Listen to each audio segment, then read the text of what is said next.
우리는 세상을 이해한다고 믿지만 우리가 알고 있는 것들이 어디까지나 우리 사고방식 속에서 만들어진 것들일지도 모릅니다. 사람들은 자유를 당연하게 여긴다. 하고 싶은 것을 선택할 수 있고 자신의 방식대로 살아갈 수 있으며 외부의 강요 없이 행동할 수 있다고 믿는다. 하지만 현실을 돌아보면 우리는 정말 자유로운가에 대한 의문이 든다. 법과 규칙이 우리의 행동을 제한하고 사회적 기대가 선택을 압박하며 감정과 욕망이 스스로를 통제하지 못하게 만든다. 자유롭다고 생각하지만 실제로는 수많은 보이지 않는 틀 속에서 살아간다. 억압이 없다고 해서 자유로운 것이 아니며 마음대로 행동한다고 해서 그것이 진정한 자유도 아니다.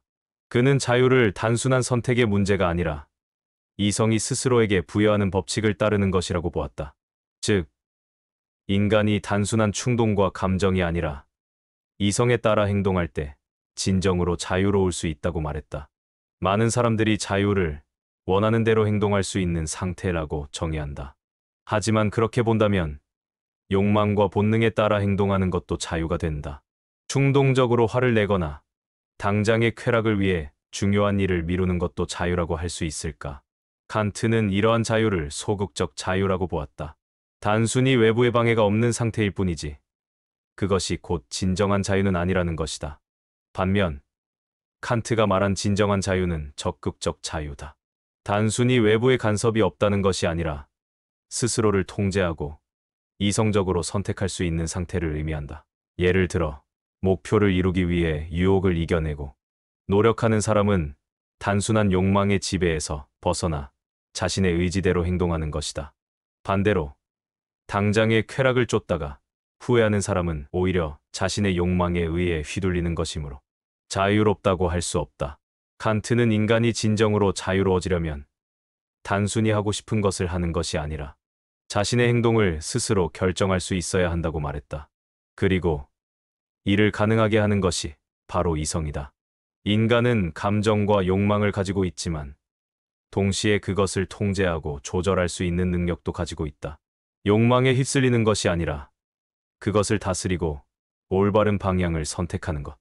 그것이 바로 칸트가 말한 자유의 본질이다. 그렇다면 현실에서 자유를 실현하려면 어떻게 해야 하는가? 먼저 자신의 행동이 무엇에 의해 결정되는지를 인식해야 한다.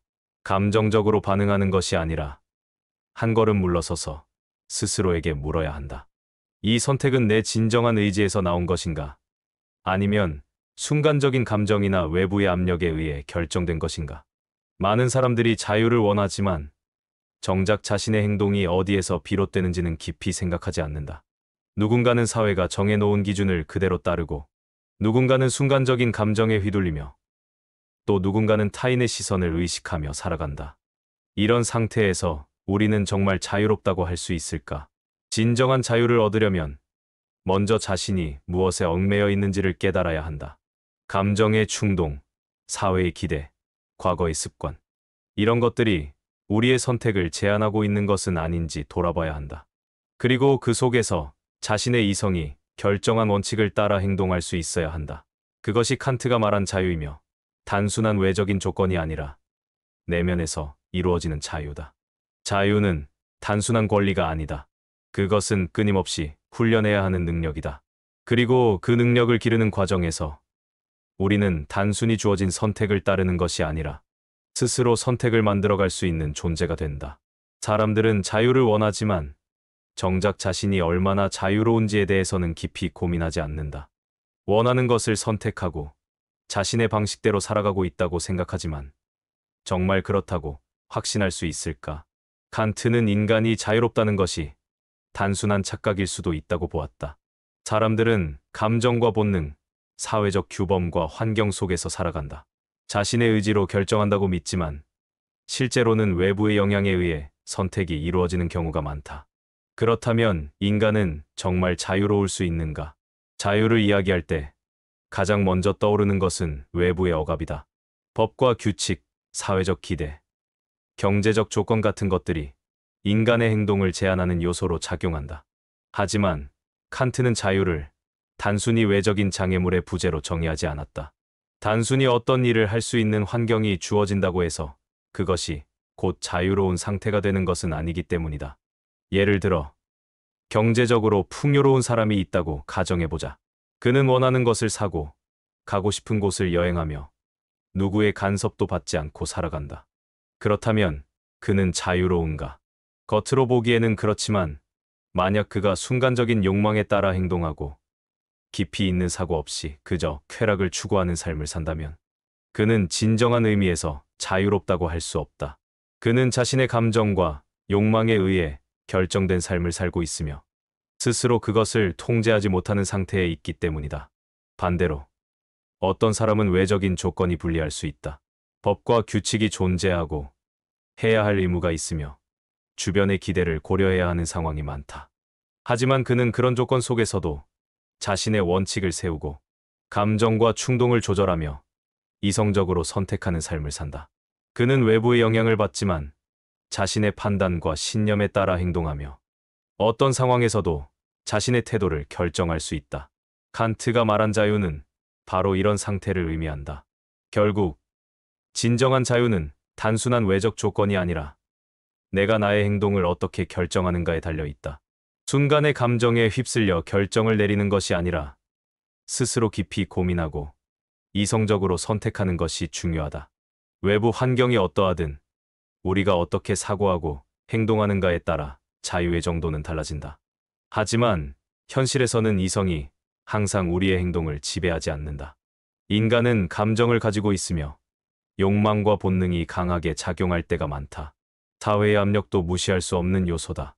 타인의 기대에 맞추기 위해 자신의 신념을 희생하거나 사회가 정해놓은 기준을 무비판적으로 따르는 경우도 있다. 이러한 것들은 우리가 자유롭다고 믿으면서도 실제로는 그렇지 않은 상태를 만들어낸다. 칸트는 이러한 한계를 극복하기 위해 인간이 도덕적 법칙을 따를 때 비로소 자유로워질 수 있다고 말했다. 즉, 자유란 단순한 행동의 선택이 아니라 이성이 정한 원칙을 실천하는 것이다. 외부의 기준에 얽매이지 않고 자신의 이성적 판단을 바탕으로 올바른 길을 선택하는 것이야말로 진정한 자유다. 이것을 현실에서 실천하려면 먼저 자신의 행동을 돌아보는 연습이 필요하다. 단순히 감정과 습관에 따라 행동하는 것이 아니라 그 행동이 어디에서 비롯되었는지를 인식해야 한다. 또한 사회적 압력 속에서도 스스로의 신념을 지킬 수 있는 용기를 가져야 한다. 자유로운 삶이란 주어진 조건 속에서 내가 어떻게 사고하고 행동할 것인가를 결정하는 것이다. 칸트가 말한 자유는 단순히 외부의 억압에서 벗어나는 것이 아니라 자신의 내면을 통제하고 스스로 선택하는 능력을 기르는 과정이다. 그리고 그 과정을 통해 인간은 진정한 의미에서 자유로워질 수 있다. 인간은 세상을 인식하며 살아간다. 눈으로 보고, 귀로 듣고, 손으로 만지면서 현실을 이해한다. 하지만 우리가 보고 듣는 것이 전부일까? 세상은 우리가 아는 그대로의 모습일까? 칸트는 인간이 인식하는 방식에 근본적인 한계가 있다고 말했다. 우리는 단순히 세상을 있는 그대로 받아들이는 것이 아니라 우리의 사고, 방식과 감각이 정해놓은 틀 안에서 세상을 해석하고 있을 뿐이다. 그렇다면 우리가 알고 있는 것은 과연 진실일까? 칸트는 인간이 지식을 얻는 방식에 대해 깊이 탐구했다. 기존 철학자들은 크게 두 가지 입장을 가지고 있었다. 하나는 경험을 통해 지식을 얻는다는 경험론이며 다른 하나는 이성이 지식을 결정한다는 합리론이다. 경험론자들은 인간이 태어날 때 아무런 지식도 가지고 있지 않으며 세상을 경험하면서 모든 것을 배운다고 주장했다. 반면 합리론자들은 인간이 태어날 때부터 선천적인 지식을 가지고 있으며 감각적 경험이 아니라 이성이 진리를 발견하는 도구라고 보았다. 칸트는 이 두 가지 입장을 조화시키며 인간의 인식이 경험과 이성의 결합을 통해 이루어진다고 보았다. 우리는 세상을 경험하지만 그 경험은 단순한 감각의 집합이 아니다. 우리의 이성이 경험을 정리하고 구조화하며 그 안에서 의미를 찾는다. 즉, 우리가 아는 것은 단순한 감각의 입력이 아니라 우리의 사고, 방식이 결합된 결과물이다. 칸트는 인간의 인식 구조를 설명하기 위해 선엄적 형식이라는 개념을 제시했다. 인간은 세상을 그냥 받아들이는 것이 아니라 이미 정해진 틀 안에서 해석한다. 시간과 공간, 인과관계 같은 개념은 우리가 경험을 통해 배우는 것이 아니라 경험을 가능하게 하는 기본적인 구조다. 예를 들어, 우리는 모든 사건이 시간의 흐름 속에서 발생한다고 생각하지만 시간이라는 개념 자체가 인간의 사고, 방식에서 비롯된 것일 수 있다. 마찬가지로 우리는 모든 일이 원인과 결과로 연결된다고 믿지만 실제로 세상이 그런 방식으로 작동하는 것이 아니라 우리의 인식이 그렇게 정리하는 것일 수도 있다. 이 말은 우리가 세상을 완전히 있는 그대로 볼 수 없다는 것을 의미한다. 우리는 세상을 이해하지만 그것이 진짜 세상의 모습인지 아니면 우리의 인식 방식이 만들어낸 해석인지 알 수 없다. 칸트는 이를 물 자체와 현상이라는 개념으로 설명했다. 우리가 경험하는 것은 어디까지나 현상일 뿐이며 세상이 본래 어떤 모습인지는 우리가 결코 알 수 없다. 이러한 관점은 우리의 사고, 방식에 중요한 영향을 미친다. 우리는 흔히 우리가 아는 것이 객관적인 진리라고 믿지만 칸트의 철학에 따르면 우리의 지식은 어디까지나 인간의 사고, 체계 안에서 구성된 것이다. 따라서 자신이 알고 있는 것이 절대적인 진리라고 확신하기보다는 그것이 우리의 인식 방식에서 비롯된 것임을 이해할 필요가 있다. 그렇다면 이것이 의미하는 바는 무엇인가? 첫째, 우리는 세상을 항상 열린 시각으로 바라봐야 한다. 지금 알고 있는 것이 전부가 아닐 수 있으며 새로운 방식으로 세상을 바라볼 때 더 깊은 이해가 가능해진다. 둘째, 다른 사람의 생각과 관점도 우리의 것만큼이나 제한적일 수 있음을 인식해야 한다. 우리는 각자의 사고, 방식과 경험 속에서 세상을 바라보며 서로 다른 방식으로 현실을 해석할 수 있다. 결국 우리가 알 수 있는 것은 절대적인 진리가 아니라 우리가 인식하는 방식에 따라 구성된 세계다. 그리고 이를 이해하는 순간 우리는 단순히 지식을 습득하는 것이 아니라 세상을 더 깊이 탐구할 수 있는 기회를 얻게 된다. 인간은 모든 것을 알고 싶어 한다. 세상의 원리를 이해하고 삶의 의미를 탐구하며 존재의 본질을 밝혀야 한다. 하지만 우리는 정말로 진리를 알 수 있는가? 과학이 발전하고 지식이 쌓일수록 우리는 점점 더 많은 것을 이해한다고 믿지만 그 끝에는 무엇이 있는가? 칸트는 인간 이성이 도달할 수 있는 영역과 도달할 수 없는 영역을 명확히 구분했다. 우리는 세계를 인식할 수 있지만 그것이 진짜 세계의 모습인지는 알 수 없다. 칸트는 인간의 이성이 가진 한계를 설명하기 위해 물 자체와 현상이라는 개념을 사용했다. 우리는 세상을 경험하지만 그것은 우리의 감각과 사고, 방식이 만들어낸 세계일 뿐이다. 즉, 우리가 보는 현실은 우리 인식의 틀 안에서 형성된 것이며 세계가 본래 어떤 모습인지는 알 수 없다. 우리는 사물을 시간과 공간 속에서 본다. 모든 것은 원인과 결과로 연결되어 있다고 생각한다. 하지만 이것이 세상의 본질적 속성일까? 아니면 우리의 인식 방식이 그렇게 구조화된 것일까? 칸트에 따르면 시간과 공간, 인과관계는 우리가 경험을 가능하게 하는 틀일 뿐 실제 세계가 그렇게 존재한다고 보장할 수 없다. 우리는 이 틀을 벗어나 세상을 볼 수 없기에 물 자체를 알 수 없는 것이다. 이것은 단순한 철학적 논의가 아니다. 우리가 아는 것들이 절대적 진리가 아닐 수도 있다는 사실을 받아들이는 순간 사고방식이 달라진다. 우리는 모든 것을 확신하려 하지만 그 확신이 어디에서 비롯된 것인지 고민해야 한다. 우리가 당연하다고 믿는 법칙과 개념들이 실제로도 그런 것인지 아니면 인간의 인식이 만들어낸 틀인지 질문해야 한다. 그렇다면 인간의 이성은 결국 한계를 넘지 못하는 것인가? 칸트는 그렇지 않다고 보았다. 그는 인간이 절대적 진리를 직접 알 수는 없지만 그 한계를 깨닫고 사고를 확장할 수는 있다고 말했다. 우리의 경험이 닿지 않는 영역이 존재한다는 사실을 아는 것만으로도 우리는 열린 사고를 가질 수 있다. 결국 인간의 이성은 무한한 것이 아니다. 하지만 그 한계를 이해하는 순간 우리는 더 넓은 사고를 할 수 있다. 절대적인 진리를 찾는 것이 아니라 끊임없이 탐구하고 사고하는 과정에서 우리는 성장한다. 칸트는 인간이 완전한 지식을 가질 수는 없지만 더 나은 이해로 나아갈 수 있음을 강조했다. 그리고 그것이야말로 우리가 진리를 대하는 가장 현명한 태도일지도 모른다. 인간은 불확실한 세상 속에서 살아간다. 과학이 발전하고 지식이 쌓여도 여전히 알 수 없는 것들이 존재한다. 우리는 세상을 인식하지만 그것이 진짜 세계의 모습인지 확신할 수 없다. 그렇다면 우리는 무엇을 믿어야 하는가? 칸트는 인간 이성이 모든 것을 이해할 수는 없지만 그 한계를 깨닫고 합리적인 신념을 세울 수 있다고 말했다. 칸트는 우리가 경험할 수 없는 것들에 대해 질문을 던졌다. 신은 존재하는가? 영혼은 실제하는가? 사후 세계는 있는가? 이러한 문제들은 경험을 통해 증명할 수도 부정할 수도 없다. 하지만 인간은 이러한 것들에 대해 생각하고 그것을 바탕으로 살아간다. 칸트는 인간이 살아가기 위해서는 경험적 지식뿐만 아니라 도덕적 신념도 필요하다고 보았다. 우리가 절대적인 진리를 알 수 없더라도 삶의 방향을 결정하기 위해 신념이 필요하다. 하지만 이러한 신념은 맹목적인 믿음이 아니라 이성과 도덕을 바탕으로 형성되어야 한다. 우리는 경험할 수 없는 것에 대해 완전히 무시할 수도 없고 무조건적인 믿음을 가질 수도 없다. 칸트는 이러한 상황에서 인간이 합리적으로 신념을 형성하는 방법을 제시했다. 그것이 바로 실천 이성이다.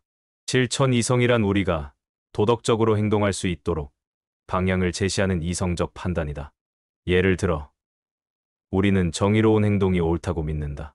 하지만 정의가 절대적으로 존재하는지, 모든 상황에서 정의가 동일하게 작용하는지는 알 수 없다. 그럼에도 불구하고 우리는 정의를 실현하려고 한다. 그것이 우리가 형성하는 신념이며 이러한 신념이 사회를 유지하는 원리가 된다. 결국 우리가 믿을 수 있는 것은 절대적인 진리가 아니라 우리가 이성적으로 판단하고 실천할 수 있는 가치들이다. 우리는 모든 것을 알 수 없지만 우리가 형성하는 신념을 통해 방향을 설정할 수 있다. 그리고 그것이야말로 인간이 불확실한 세상을 살아가는 방식이다. 인간은 누구나 더 나은 삶을 원한다. 행복을 추구하고 의미 있는 삶을 살고 싶어 하며 자신이 옳다고 믿는 방향으로 살아가고자 한다. 하지만 우리는 어떻게 살아야 하는가? 삶의 방향을 결정하는 기준은 무엇이며 무엇이 옳고 그른지를 판단하는 근거는 어디에 있는가? 칸트는 인간이 단순한 본능이나 사회적 기준에 따라 살아가는 것이 아니라 이성이 만들어낸 도덕적 원칙을 바탕으로 살아야 한다고 말했다. 인간이 자유롭기 위해서는 충동과 감정에 휘둘리는 것이 아니라 이성적 사고를 통해 스스로의 행동을 결정해야 한다. 칸트는 도덕을 단순한 사회적 규범이나 감정적 공감에서 찾지 않았다. 그는 도덕이 반드시 따라야 할 이성의 법칙이라고 보았다. 즉, 도덕이란 단순히 남을 도와야 한다, 정직해야 한다는 식의 윤리적 명령이 아니라 인간이 자유롭고 자율적인 존재로서 반드시 실천해야 하는 보편적 원칙이다. 칸트는 이를 정언명령이라고 불렀다. 정언명령이란 어떤 조건에서도 반드시 따라야 하는 도덕 법칙이다. 예를 들어, 거짓말을 하면 안 된다라는 명령이 있다면 그것은 단순히 거짓말이 사회적으로 좋지 않아서가 아니라 그것이 도덕적으로 보편적인 법칙이기 때문이다. 칸트는 도덕적 행위란 어떠한 상황에서도 적용될 수 있어야 하며 누구에게나 동일하게 요구될 수 있어야 한다고 말했다. 우리는 흔히 도덕적 선택을 할 때 그것이 나에게 유리한지 혹은 주변 환경에 따라 달라지는지를 고민한다. 하지만 칸트의 입장에서 보면 도덕적 행동은 외부 조건에 의해 변해서는 안 된다. 누군가에게 거짓말을 해도 되는 상황이 있다면 그것은 다른 모든 사람도 거짓말을 해도 된다는 원칙을 인정하는 것이 된다. 따라서 도덕적 행위는 언제나 보편적인 법칙으로서 성립할 수 있어야 한다. 그렇다면 현실에서 도덕적 삶을 실천하는 것은 어떻게 가능할까? 인간은 감정과 본능을 가지고 있으며 때로는 자신에게 유리한 방향으로 행동하고 싶은 유혹을 느낀다. 칸트는 이러한 갈등을 극복하기 위해 이성이 감정을 지배해야 한다고 말했다.